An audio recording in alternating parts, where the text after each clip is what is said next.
My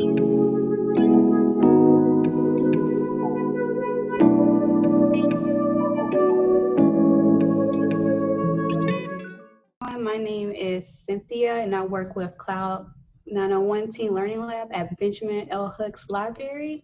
And thank you for viewing and listening to our topic for today, which is about visibility and safety within the transgender community.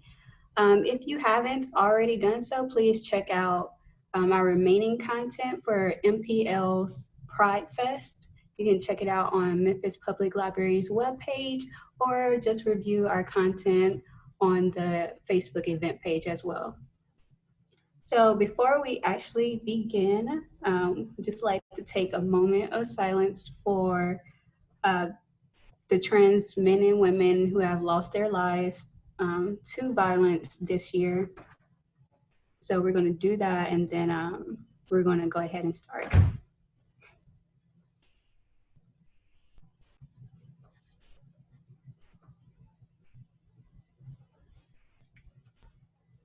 Okay, and so we have a special guest, and he'll gladly introduce himself. And we may have another guest later. So you can go ahead and start, Alex. Go ahead and state your name, your pronouns, and your organization that you work with and its mission.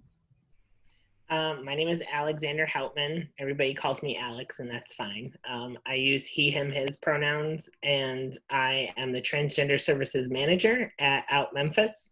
And we are a local LGBTQ community center that just works to sort of assist and uplift local community members by providing peer support groups. During COVID, we're doing like walk-up food and hygiene kits. We have a youth housing program, free HIV testing twice a week, which we've been able to continue through COVID by just being extremely safe. And yeah, we do a lot of different things, some advocacy work, stuff like that. So. All right, so what are some misconceptions and barriers that the trans community in the South in particular still face? So I'm new to the area, so I'm learning a lot about the different kinds of climate that the South, presents for trans folks. As you know, the area in general has a lot of poverty, even outside of the LGBTQ community. So there's a double impact there for trans community members who are really disproportionately affected by things like lack of secure housing, finding stable and well-paying jobs. There's still racism, and so there's the double impact of being trans, and then, having to deal with that as well. And there's a lot of misconceptions around trans people in general of, people don't think that trans folks are always like reputable, like that by being trans, you're deceiving people or being dishonest, or, that you have an ulterior motive, which is not true. We are just people, wanting to do all the same things that everybody else does, like get a good job so that we can buy groceries and pay our bills and have some security. And a lot of those things are barriers. You have things like just visibly perceived to be trans or queer of some sort, you're more likely to be passed over for a job, or a landlord doesn't want to rent to you because they don't agree with your lifestyle. There's also safety barriers of just navigating the world and like walking around and being able to do that safely when you need to do it without having to like weigh those risks and options. So there's a lot. Yeah. And so I came across an interesting article speaking about visibility within society, and it's from the People's World, and the article states from a Black trans advocate, Miss Major, speaking on the complicated dynamics of publicly existing as a trans person. So she states, I have some issue over this day of visibility. And she goes on saying that for most of us, especially Black girls, we are as visible as we need to be. And she adds, our visibility is getting us killed. So, particularly with that statement, do you agree or disagree, like understanding the dynamics of that statement and why not? And is there an importance to still be visible? And if so, why? Um, I do agree with Miss Major. I mean, she certainly knows what she's talking about in general. She's been, with the movement since the beginning. So I think that perspective is really important. And in the one sense, like when I read that, I was like, well, there's sort of two kinds of visibility that you can discuss in this situation. And I think the one that she's talking about is in that context, she's absolutely right. Like being visible, being, clocked or, perceived as trans, however you want to call it, that is what gets specific or, more disproportionately trans women of color face immense amounts of violence compared to the rest of the community. And, it is that visibility and discrimination and anger and hatred and prejudice that gets community members killed. And so in that regard, she is right. I think the idea behind the trans visibility was more as an awareness campaign, but I do agree that the language around creating that day was maybe stemmed from someone's more privileged experience around what visibility can mean and their own safety. Like I personally don't know the people who started that, campaign, but reading that quote, you can certainly say, well, I don't want to be visible. I just want to walk down the street and not have to worry about who's behind me kind of thing. Or, interact with people and go on a date without having to worry about, violence being directed at me. So, yeah, I do think that, the idea behind it might be a little, you might need to be a little bit more specific with your phrasing. Visibility isn't an option for a lot of people for very different reasons. Whether they live their life in a more stealth manner because of safety issues and support issues, or, visibility is something that they sort of see as an undesirable interaction. But I think, the intent is to create sort of a cultural visibility, I guess, of just, saying that trans people are here. And, we're here in more numbers than a lot of people would like to admit, possibly. And we've been part of societies for thousands of years. Throughout different cultures, and to just sort of, it's an attempt, I think, to sort of normalize that, to decrease the resistance to trans people just existing. Yeah, so you kind of answered to my next question just a little bit about what does visibility mean to you? So I'm thinking like we could just move on to the next. From that point, what does safety mean to you, especially in regards of the transgender community? Yes, I mean, I think people's automatic reactions when they hear the word safety, you think of like physical safety, like not getting assaulted, not getting mugged, not having to worry about violence.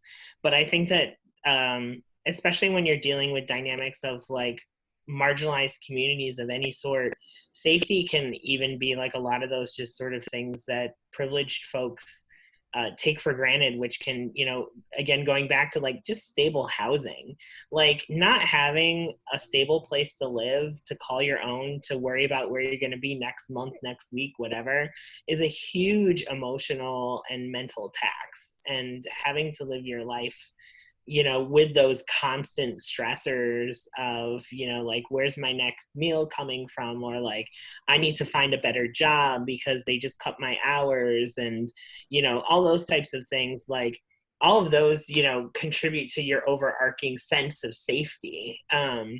And so, being safe just means that you can live, to me, at least, when I think of that, being safe means that you can live, with lower, hopefully, fear of physical harm, but that also, like, you do have some sense of stability and security in just your day-to-day living situation.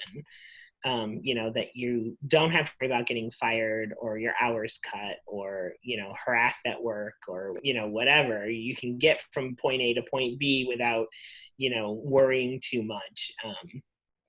So, because it kind of pervades into like just your existence after a while. It's very, it's draining. And a lot of people, don't realize how heavy the impact can be on your just mental health. Yeah, you especially touched on that just a little bit about housing discrimination. So, according to GLAAD article from 2015, it mentions that trans people experience high rates of housing discrimination. Um, what are the consequences of the persisting housing discrimination against trans people? And what sort of reflection have you seen that among the people you served here in Memphis? So a lot of the trans folks that I interact with, I'd say about half usually, and there is an added like race identity component to that, are folks who have experienced homelessness at some point or are actively trying to, get stable housing. We have the Metamorphosis Project here, which is our youth housing program. And I don't work directly in that program, but my coworkers have said that like more than half of the folks that we serve through that program have been trans identified. So they leave their house because it's not safe when they come out, if it's abusive and they're young, or, because they're young, they can't find a job that pays enough. You don't have that college degree or whatever to put on your resume. It's like you're stuck in entry level work forever and ever. So they're affected by that a lot. So I think it is a pretty common issue. Sorry, I lost like the strain of the question. You pretty much answered it though. I know, especially with everything that's going on over the summer, the nation got to his house. They were able to accomplish their goal of providing 20. Wait, can you hear me? Okay, you froze for a sec, so I wasn't sure if you still heard me. Yeah, you did too, but we're good now. Okay. So they were able to provide 20 tiny homes for the trans community. So how was that a pivotal moment for the Memphis community, in your opinion? And how does a home create a safe environment? Yeah, that was like wild because obviously like I moved here and I learned about, the different organizations that are around that are doing work for the trans community. And some of my friends back home in Albany like caught wind of that GoFundMe, and like I was seeing it get shared on their pages, and I was like, hey, like that's local now, like that's happening where I'm at, like isn't that rad? And it was cool to see the trans community that I have like in different locations like sharing that. It made me happy to see, and like major congrats to my sister's house, because that was like a huge feat to get accomplished. I think it's fantastic, and I really hope that like the building and everything happens like quickly and smoothly, and they can get people into those tiny houses like ASAP. I think my only concern, and I don't think it's likely to happen, is that I don't want people to see the success of my sister's house and think that like those 20 homes like solve the problem. You know what I mean? Like there's more than 20 folks who need a Yeah. house. And I understand, I mean, 20 is like a good number. Like I'm not minimizing that, but like that's not like a yay, like it's all finished now, problem solved. There's still a lot of work to do. And so I hope folks don't just be like, well, I donated $20 to the GoFundMe, so like mission accomplished. I hope folks still stay engaged in the issues that trans people are facing here. And like I said, in terms of, what a house can provide, it's like, I did my internships, in the homeless community back in Albany. And one of the huge struggles was even with dealing with like addiction. And I'm not saying every trans person who's homeless also struggles with addiction, but there is a lot of data that says that there's a lot of like cofactors, or like a lot of folks who struggle with homelessness also have addiction issues or substance issues. And a lot of the shelter programs and stuff like that are like, you have to be sober to get into them, but it's like, how can you deal with addiction, or how can you deal with your mental health? Or, like think about finding a job when you don't have like a place that you can sleep well at. Like, you're going to show up bright-eyed and bushy-tailed to like a job interview, or be able to do your homework for school when you couldn't sleep all night because, like you didn't have a safe place, like, how do you do anything without just knowing that you can like sleep well, and sleep or be in a space knowing that like you're okay for a little while. So I think doing my internships and stuff like that made me realize that like housing is like the foundation of being able to like do almost everything else in your life. So hopefully that means like people who get those houses means that they can start doing other things to like get further, more stability in their lives, and get their feet on the ground and do what they need to do to be thriving again. Yeah. And so with this next question, because you did touched on it a little bit as well in your earlier conversation, is safety a privilege? And if so, like, how is it in your opinion? In what ways? Yeah, I think privilege plays into a lot of things all the time. And certainly safety, there's a lot of privilege in being safe. I can use myself as an example, as someone who is white and also perceived as male most of the time. Sometimes I still get ma'amed on the phone, especially down south, because they love their sirs and ma'ams. So,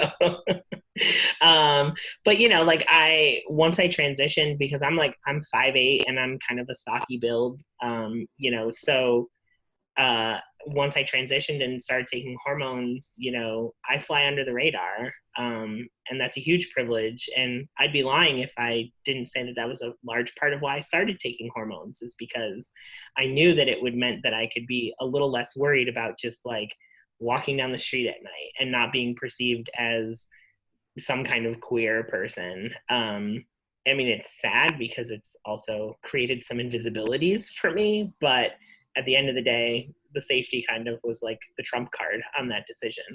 But that's a huge privilege that I have, and not everybody has that. Even other trans masculine people who just don't have the physical stature, or the hormones didn't, allow them to grow facial hair in the same ways or whatever. Like, transitioning looks different for everybody. And depending on what you're able to access, sometimes like the safety that passing affords you is rooted in privilege in and of itself. I had health insurance that covered my hormones.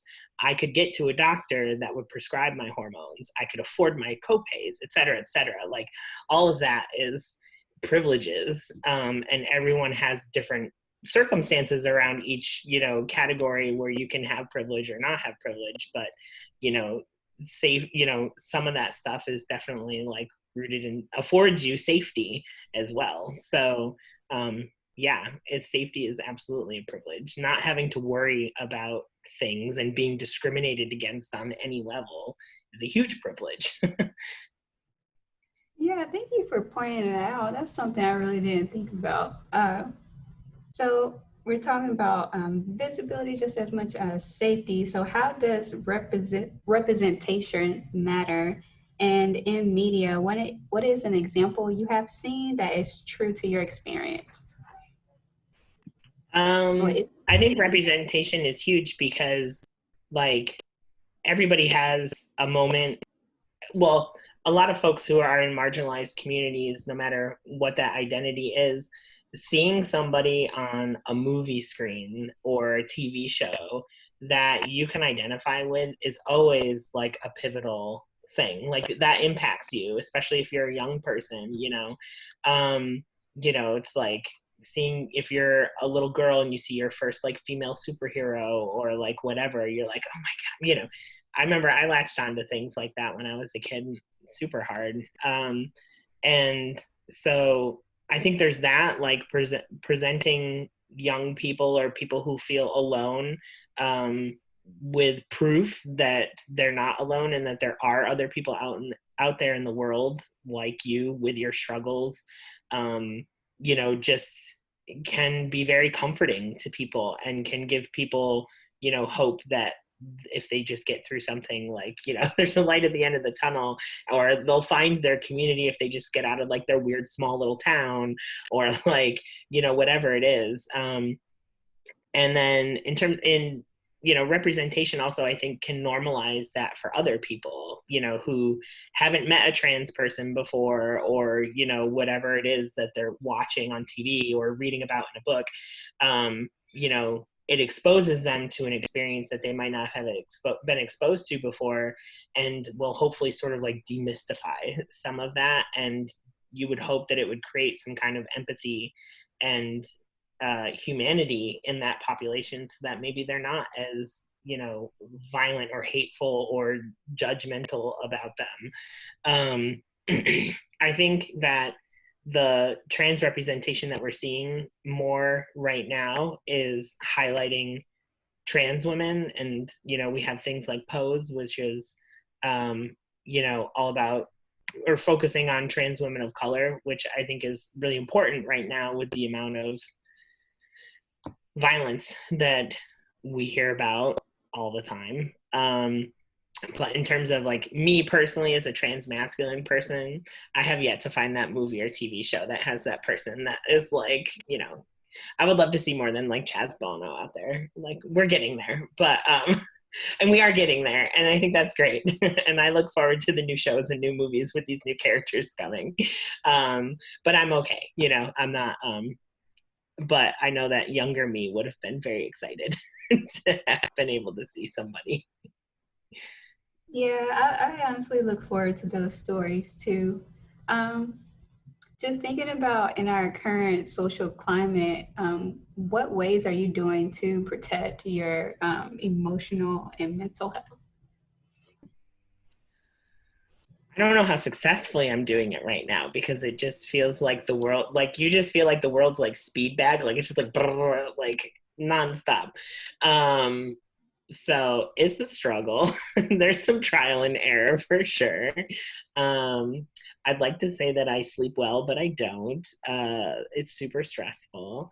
But, I think allowing myself, I think the biggest thing is just to be like, I'm doing my best. It might not be my best, like in an ideal world, but like I'm bringing the best that I can under the circumstances that I'm in right now. And that's been like my mantra for the past like since January, where everything has just been like one thing after another. And I think that that's like the gentleness or like kindness that we need to afford ourselves sometimes. It's just like anybody who says that they are like on their game and like they are just fine and everything's great, they're a liar. They are lying to themselves and others, in my humble opinion. I could be wrong every once in a while, but like we're all just struggling right now. And that's okay to admit it, right? And like be honest with ourselves and each other, and just say like, in a perfect world, I'd be operating at like 30% better, but like this is where I'm at. And you know what, like I'm doing my best. I think we all are. Yeah. All right. So, what is your organization doing to help the transgender community to overcome and continue to prosper? And what help would you like from the Memphis community? So we have a few things that we're doing as part of the trans specific programming here. We shifted our support groups to being online. So we have a weekly Zoom online group that meets every Tuesday at 6 called Virtual Tea. I had to pull a name up really quickly because when we transitioned, I was like, I wish I could have been slightly more creative, but it is what it is, y'all. Like we meet every week. There's like a group of like 10 of us at least that show up. Like it's a good crowd. So we're there every Tuesday at 6 o'clock. So you can just like, you know, touch base with the community as we're all sort of like still kind of isolating a little bit. It's just nice to be like, hey, like you're out there, I'm here, like hello. And so that's there. It's for anyone who's trans, gender nonconforming, or non-binary identified that's over 18. And then we have a youth program too, although I'm not directly involved with that, called Gen Q, which is anyone LGBTQ identified, but there's a, as you know, with like younger people being more non-binary identified and stuff like that as a very common experience in the queer community right now. There's like a good number of like trans and gender non-conforming folks that go to Gen Q. So that's a Friday night group, and that's for ages 18 to 24. And then I also conduct a twice a month trans ID workshop online. So every first and third Monday at 6 o'clock, I host a Zoom thing and I do the screen share and go through a PowerPoint on how to navigate changing your name in Shelby County and updating your gender markers and stuff like that, because that's like a really intimidating process to try to like go through. I remember back home, I swear the only reason I got through that process is because I had a lawyer friend that would help other trans folks out doing it. Yeah, because I was like, help, I don't know what I'm doing. So we help just like break it down, and I send you like a checklist of stuff so that you have that afterward. So we do that twice a month, and that's really helpful for people, I think, to just make it feel less overwhelming and a little bit more manageable and accessible. And then we also have the Outlast program, which is a newer thing that we started in response to people being adversely affected by COVID in terms of financial stability and employment. That's something that's an emergency assistance fund, and it's only available to sections of the LGBTQ community that we felt were sort of under supported by other resources. So it's the people who are eligible to apply are trans people of color, LGBTQ people living with HIV, LGBTQ people who are undocumented, and LGBTQ people over the age of 55. Because we felt like those were sections of the population that just typically have higher resource barriers or just less resources available. So it's an emergency assistance fund that can help out with some emergency money, or you can apply for like rent or MLGW assistance. So that's on our website.